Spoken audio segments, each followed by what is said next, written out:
सांस लेता हूँ तो अक्षय कुमार की कोई एक नई मूवी आ जाती है। अब वो मोस्टली अब दिख रहा था कि क्वालिटी उनकी मूवीज़ की गिर रही थी, बट साफ सीधी बात बता दूँ, जो जॉली LLB 3 आई है इसकी क्वालिटी एक्चुअली बहुत अच्छी है। The movie is actually quite good, मुझे काफ़ी पसंद आई। अब मैं आपको बताऊंगा मुझे ये मूवी क्यों पसंद आई और जो थोड़ी बहुत कमियां भी रहीं। आइए शुरू करते हैं। हेलो एवरीवन, दिस इज़ कब्रादित्य, your lovely host. Welcome back to my channel, जहाँ पे मैं मूवी रिव्यूज़ बताता हूँ और फिल्म से रिलेटेड वीडियोस बनाता हूँ और रील्स बनाता हूँ। पहले बहुत सारी वीडियोस अलग अलग तरीके की बनाता था, व्लॉग्स, स्टोरी टेलिंग वगैरह वगैरह, बट अब मैं फोकस सिर्फ मूवीज़ पे करूँगा। तो जॉली LLB 3 आई है, जो कि ऑब्वियसली आप नाम से जान गए होंगे। थर्ड पार्ट है मूवी का। फर्स्ट में थे अरशद वारसी एंड अमृता राव और काफ़ी हिट हुई थी मूवी। दूसरी में थे अक्षय कुमार एंड हुमा कुरैशी, वो भी काफ़ी हिट हुई थी। काफ़ी लोगों ने ये भी बोला था कि अरशद वारसी का रोल चुरा लिया वगैरह वगैरह, बट अब तीसरी वाली में ये दोनों इकट्ठे आ गए हैं। अब आपको ये लग रहा होगा, is it jolly versus jolly? ऐसे कैसे हो सकता है? क्योंकि यूजुअली जॉली एक वो केस लेते हैं जो एक मोस्टली पॉजिटिव साइड पे होता है, एक सच के साथ लड़ रहा होता है। तो ये दोनों एक दूसरे के अगेंस्ट कैसे लड़ेंगे? That's the whole point. ये पूरी मूवी में एक दूसरे के अगेंस्ट नहीं, साथ में मिलकर लड़ते हैं।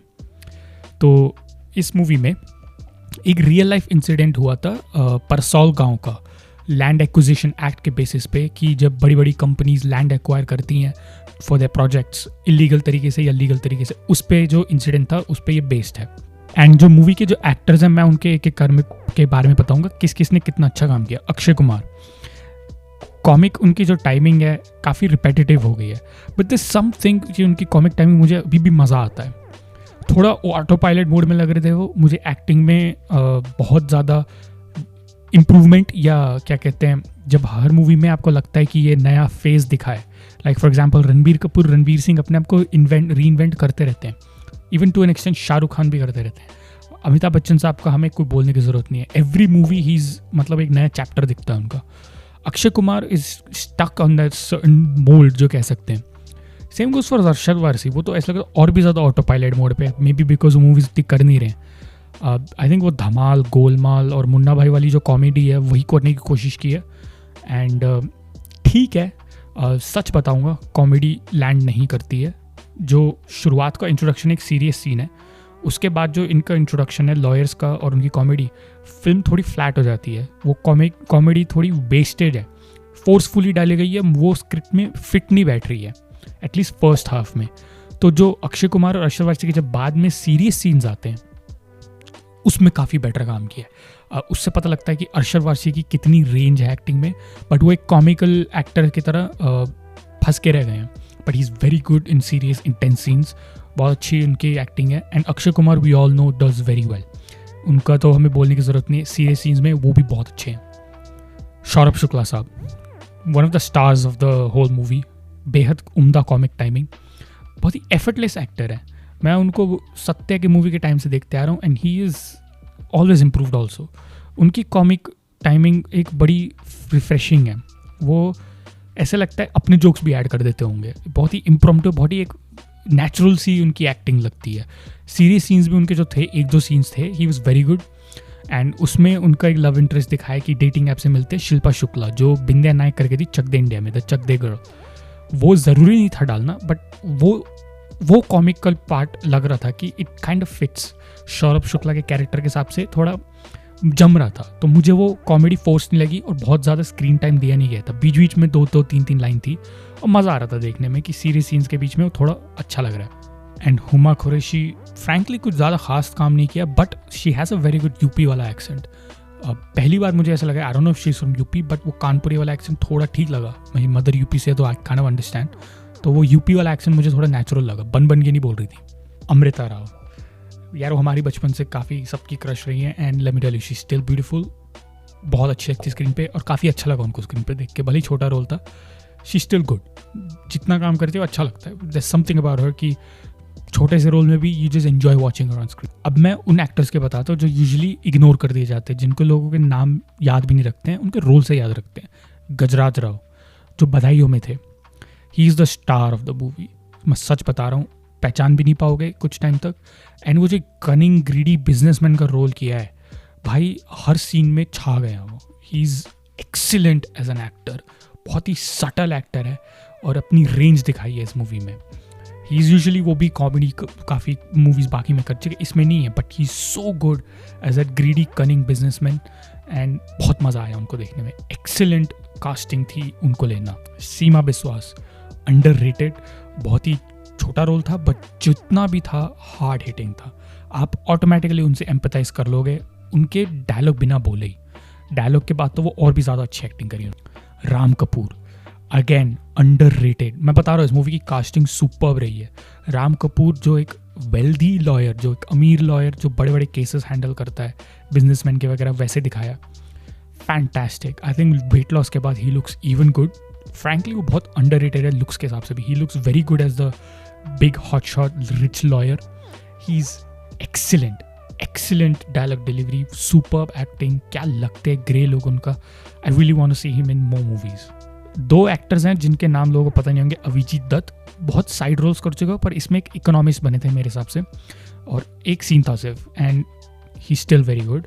खराज मुखर्जी भी हैं, एक बंगाली एक्टर हैं, बहुत बड़े, छोटा सा रोल था बट बेहद उम्दा। एंड शिल्पा शुक्ला के मैं बाद में बता ही चुका हूँ, she actually is a very underrated comic timing. भले ही वो चक दे में जैसा भी रोल किया है। उसके बाद आई थिंक एक मूवी आई थी अजय बहल साहब की, BA pass, she was in the first part, बहुत बड़ी एक्टिंग है। She is very underrated also. तो ओवरऑल मैं ये साइड एक्टर्स की भी क्यों नाम ले रहा हूँ जिनके रोल्स कम है, बेहद ज़रूरी है। कई बार ये जो छोटे छोटे रोल्स होते हैं ये मूवी को मेक और ब्रेक करते हैं।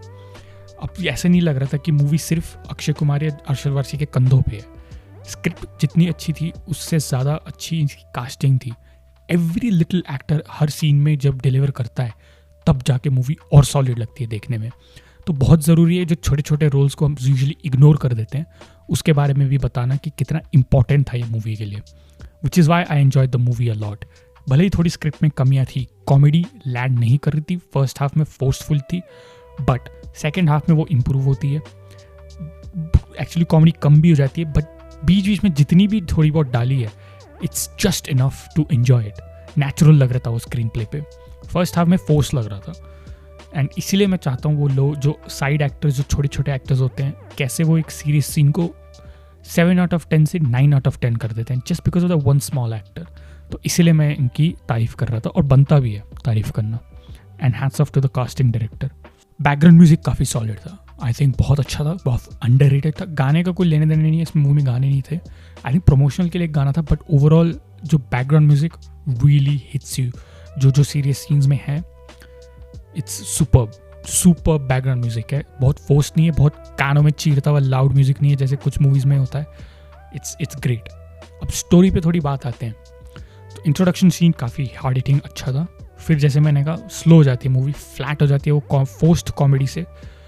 बट जैसे ही गजराज राव साहब का इंट्रोडक्शन होता है जो कि एक वेल्दी कनिंग बिजनेसमैन बने, the movie just unfolds beautifully. Intermission के वक्त जो एक सीन है, मतलब वहाँ तक जो सारे जो मूवी चलती है तब आपको ग्रिपिंग स्टोरी लगती है, तब आपका इंटरेस्ट असल में पैदा होता है। एंड कुछ सीन्स में आपको जो स्पेशली कुछ सीन्स में आपको ऐसा लगेगा कि 10 truck like it hits you like a truck. एक फ्रेज होता है इंग्लिश में, that's exactly what the story is. जैसे अनफोल्ड होती है, प्रेडिक्टेबल है, but the way it's presented और जिस हिसाब से बैकग्राउंड म्यूजिक और साइड एक्टर्स के बारे में मैंने कहा, it hits you like a pack of trucks. आपको एकदम हार्ड हिटिंग लगेगा। इसीलिए मैं कहूँगा ये मूवी सिनेमा वर्दी है, ये OTT के स्पेशली नहीं है। Not because of the stars, but because इसमें जिस हिसाब से सीन शूट किए गए हैं, जिस हिसाब से कहानी बताई गई है, और जिस हिसाब से बैकग्राउंड म्यूजिक का इस्तेमाल किया गया है। ऑब्वियसली इंटरमिशन से पहले एक सीन है जिसमें लॉजिक ज़ीरो है, बट सम हाउ आप डाइजेस्ट कर सकते हो उस सीन को। जब आप देखोगे आपको पता लग जाएगा, somehow you still digest it. और सिग्निफिकेंस जो मूवी में है उसका, जो एक लिबर्टी लेते हो आप मूवी में कि कोई बात नहीं, it's just the movie, just ignore the logic, उससे आप कहोगे कि हाँ ठीक है, but it's hard hitting, it's एक बड़ा ही सिग्निफिकेंट सीन है वो। एंड सेकेंड हाफ में राम कपूर साहब को इंट्रोड्यूस होता है कैरेक्टर, तो ऑब्वियसली सेकेंड हाफ थोड़ी पेस और अच्छी होती है, ज़्यादा सीरियस सीन्स है, कॉमेडी जितनी चाहिए जहाँ तक चाहिए उतनी ठीक है, but the way it progresses the story और जिस हिसाब से डायलॉग्स भी लिखे हैं, इट्स अगर आपको ग्रिपिंग फर्स्ट हाफ में थोड़ी कम लगी, सेकेंड हाफ में आपको उतनी ही ज़्यादा ग्रिपिंग स्टोरी है। एंड जो भी आर्ग्यूमेंट दिखाए हैं दोनों साइड्स के, फार्मर्स वर्सेस द बिजनेसमैन, आपको कभी ऐसा नहीं लगेगा कि अननेसेसरीली एक को विलेनाइज किया गया। प्रोग्रेस और डेवलपमेंट को भी बात की गई है, फार्मर्स और उनके बारे में भी बात की गई है, और बहुत ही प्रैक्टिकल, लॉजिकल, ब्यूटीफुल राइटिंग है इस मूवी की। जैसे कोर्ट केसेस दिखाने चाहिए, not black and white but a little bit of grey and a little bit of grey, हर में होता है, वो बढ़िया दिखाया गया है। एंड एंडिंग काफ़ी अच्छी लिखी गई है, बेटर देन एक्सपेक्टेड, और काफ़ी हार्ड हिटिंग क्लाइमैक्स है, बढ़िया है। ओवरऑल मूवी की लेंथ भी 2.5 घंटे है, मुश्किल से आप बोर नहीं होंगे, स्पेशली सेकेंड हाफ में।